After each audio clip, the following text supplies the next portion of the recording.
Mereka senantiasa dalam keadaan sehat, dilindungi, dalam keadaan yang selamat, dan kita berharap mereka berkenan, dan ini sedikit bantuan yang kita berikan kepada mangsa-mangsa yang ada berkenan sedikit RM300 seorang bagi semua mangsa yang ada, dan sedikit bantuan untuk makanan yang kita bagi untuk memberikan mereka besok nanti kena di sini. Mereka hanya berada dalam lingkungan 3 hari, 4 hari saja, dan selepas ini mereka terpaksa mencari tempat sama ada menumpang dengan keluarga ataupun saudara-saudara yang berhampiran.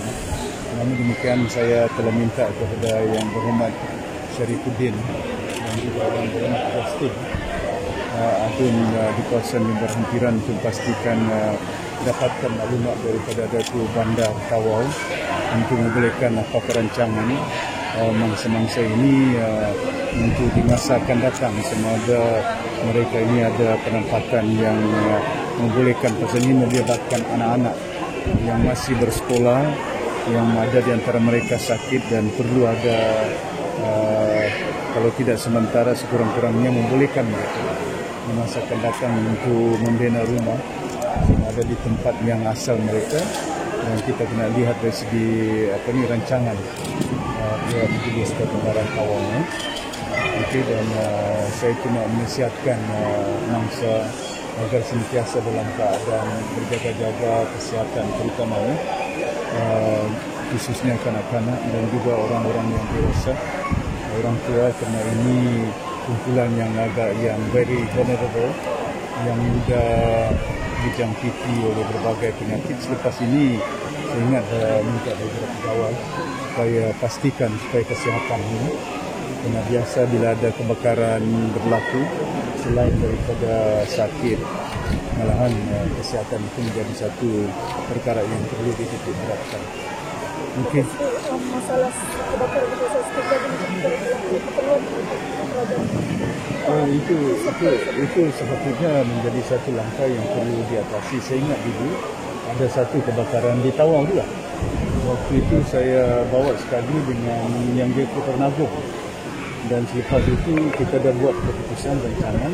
Saya agikan kanak-kanak untuk membolehkan mereka membina rumah, dan saya yakin dapat untuk membolehkan tanah-tanah itu. Tapi alhamdulillah itu dah diatasi. Dan saya berharap pada kali ini, saya ingat kita harus ada langkah untuk mengatasi rakyat negara kita, khususnya yang merupakan digelar sebagai standar. Kita tidak boleh biarkan rakyat kita sampai berpuluh-tahun. Perlu ada rancangan seperti apa yang kita telah atasi masalah di Tawau juga dahulu di Tanjung apa di Tawau? Tanjung Batu. Tanjung Batu ya. Dan di situ kita runding dengan pemilik kami. Alhamdulillah dapat diatasi. Ya, dan saya yakin walaupun kawasan ini merupakan kawasan kriminal, kalau dia merupakan perkampungan tradisi, bagaimana cuba kita mengatasi? Mesti ada rancangan. Ya. Sehingga dulu kita memang ada langkah untuk cuba mengatasi masyarakat yang dulu di kawasan-kawasan penampakan bertaraf setinggal ini, supaya mereka mempunyai penampakan yang lebih kekal. Mungkin. So Datuk Seri mungkin Datuk Seri akan utarakan perkara ini kepada di DUN nanti minggu depan. Besok. Saya akan bawa sikit. Ya. Banyak perkara saya akan bawa di Dewan Undangan Negeri, dan ini sebahagiannya ya, ini yang terkadang itu bila ada kebakaran berlaku, ya, warisan mau buat IC dia kata. Ini bukan isu politik, ini isu masyarakat, umat rakyat yang perlukan bantuannya, perlu pembelaan daripada pihak kerajaan. Saya ingat yang penting kepada kita. Tidak jadi masalah bagi saya dan rakan-rakan saya ahli-ahli Dewan Undangan Negeri untuk memberi sokongan dan bantuan sedaya yang kami mampu, kerana ini rakyat kita yang perlukan perlindungan. Ya, kita bagi cadangan kelak nanti, insyaAllah. Terbuka untuk transportation. Sebelum dia ada kita lihat pasal banyak daripada pengejaran daripada pilihan raya di Johor. Ya. Pilihan raya di Johor berlaku, pilihan raya di Melaka berlaku, di Sarawak. Jadi suara-suara terkadang itu kita dengar bukan hanya daripada akar undi, malahan masyarakat, malahan pihak parti-parti yang terlibat menyatakan kalau kita berpecah susah kita. Ya, jadi perpecahan. Mananya untuk berhadapan dengan pilihan raya ke-15 kita terbuka dengan usaha untuk memastikan ya, kalau dah mandat rakyat seperti yang dinyatakan, lepas pilihan raya rakyat dah putuskan sesuatu, mereka yang dah pun mendapat mandat tak jadi masalah dengan kita bersama dengan mana-mana.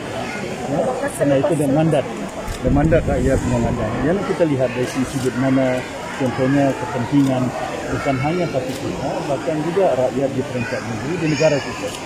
Bagaimana untuk memastikan supaya kita nyatakan bahawa apa yang penting keutamaan ialah perpaduan minat di negara ini, tapi mesti ada ketulusan pemerintahan, mesti ada integriti pihak pemerintah yang ada. Kita nakkan supaya ada inclusiveness. Mesti ada kekitaan. Jangan hanya kelompok kita. Kalau sign memorandum, keluarga Malaysia. Kalau tidak sign, bukan keluarga. Jadi tak dapat bantuan. Maknanya memilih. Rakyat seharusnya mendapat pembelaan daripada semua. Ya, tidak mengira di mana mereka berada. Kalau ia menjadi rakyat negara ini dan saya yakin kerajaan seharusnya membuat pendekatan tak mengira bangsa, tak mengira wilayah. Mereka perlukan. Kita tidak mau nanti besok pula. Kalau kita sign memorandum, bagus. Kalau tak sign memorandum, tak seimbang. Maknanya akan berlaku sesuatu suasana di negara kita yang kita akan tinggalkan kepada zuriat kita. Tidak seimbang. Bukan hanya di sisi pembangunan, bahkan juga nikmat rasa oleh rakyat negara ini tidak dapat kita lahirkan. Jadi saya berharap ya, dasar-dasar khususnya kerajaan mesti ada ketulusan, mesti ada inklusif dia. Dan ini yang kita nakkan ya. Itu yang saya katakan. Kita terbuka smart partnership. Tidak berarti smart partnership kita nak endorse dia saja. Saya tolak memorandum. Ya. Saya tak nakkan supaya orang yang curi mandat rakyat, lepas itu kita sokong ya. Ini kalau pilihan raya ke-14 saya diminta sehingga saya menolak. Ya. Bukan hanya menolak peruntukan diberikan, menolak jawatan. Saya bukan pentingkan jawatan. Saya tidak pentingkan poket saya pentingkan negara ini, umat yang ada, sistem demokrasi. Silakan dengan rakyat. Kalau rakyat pilih kita, alhamdulillah. Kalau rakyat tak pilih saya, jadi ketua menteri, saya tak boleh paksa. Itu kita nak beramal.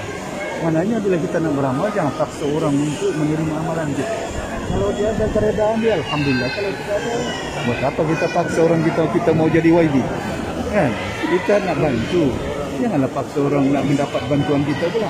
Tapi kita yakin bahawa apa yang penting sistem pemerintahan negara, sistem demokrasi itu yang saya dapati bahawa tidak stabil, dan tidak yakin. Bukan hanya di peringkat dalam negara, bahkan juga di peringkat luar negara. Kerana sistem demokrasi yang ada sudah tidak pemerintahan yang ada sebetulnya bukan jadi pemerintah. Yang sepatutnya jadi pemerintah ialah Pakatan Harapan, campur Garisan, campur yang lain-lain. Tapi malangnya siap jadi bawa dia.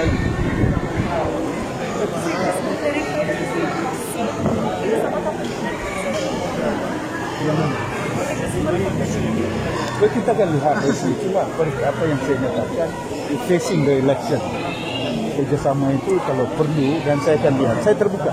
Saya tidak menyatakan bahawa kita tolak semua. Pakatan Harapan itunya, ya. Tapi saya akan menilai. Smart partnership kita nak tengok pimpinan macam mana. Nak kerjasama dengan orang yang ada nilai, ada integriti, boleh lah. Tapi kalau bersama dengan orang yang kita nampak tidak ada nilai dia, ya takkanlah kita nak pilih kan. Umpama nak serahkan anak saya, nak kahwin dengan seorang orang muda. Saya kena teliti muda ni amalan dia, latar belakang dia, keluarga dia. Saya kena teliti dulu. Takkan kita nak bagi anak kita sebenarnya untuk kita nakkan supaya dia mendirikan rumah tangga, tapi kita kena teliti ya dengan secara mendalam. Oleh kerana kepentingan ialah seperti yang kita katakan, you have to look into the well-being of the country and people. Ada catatan untuk menambah kuota undi parlimen untuk Sabah dan Sarawak. Saya akan bahas besok. Itu yang nanti tidak ada modal nanti. Banyak benda yang kamu tanya ni saya akan bangkit. Tapi tak apa, insyaAllah. Memang sepatutnya kalau dalam perjanjian 63 itu sepatutnya berlaku 1/3 daripada kursi perjanjian itu termaktub dalam ICJ, Intergovernmental Report, ya. Dan itu dia nyatakan bahawa 1/3 daripada kursi yang ada waktu itu 100 lebih mesti tanah Semenanjung, Singapura, Sabah, Borneo, Sarawak.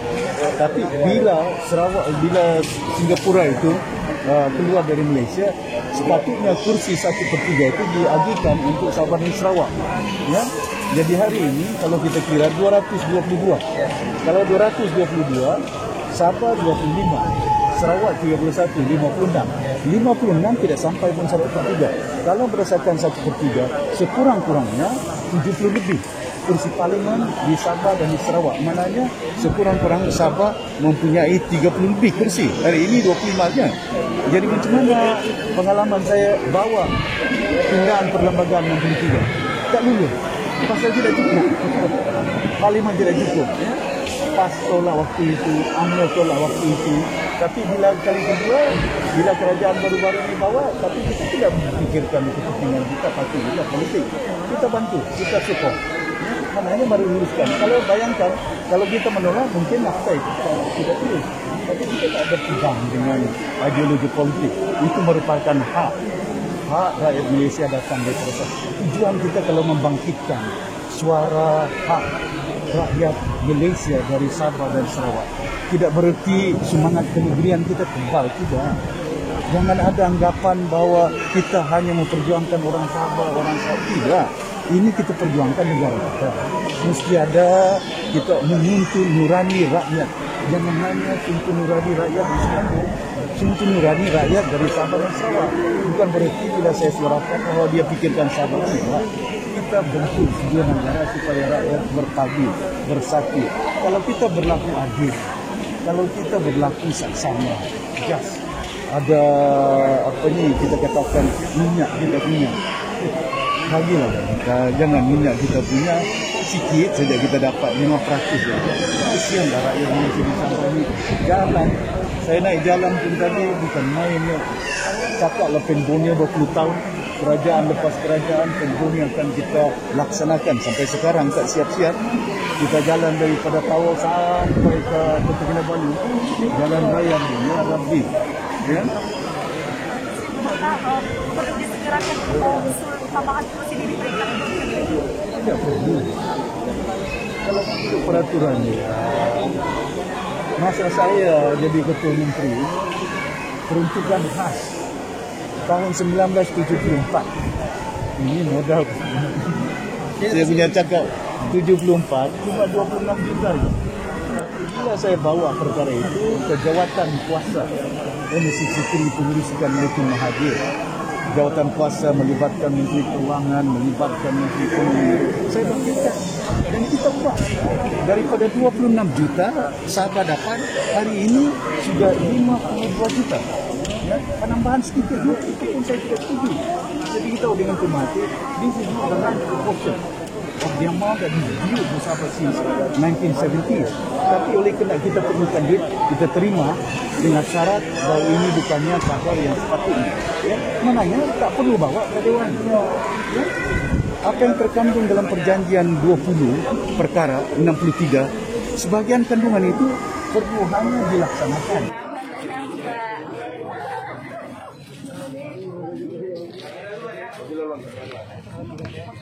Lagi laluan.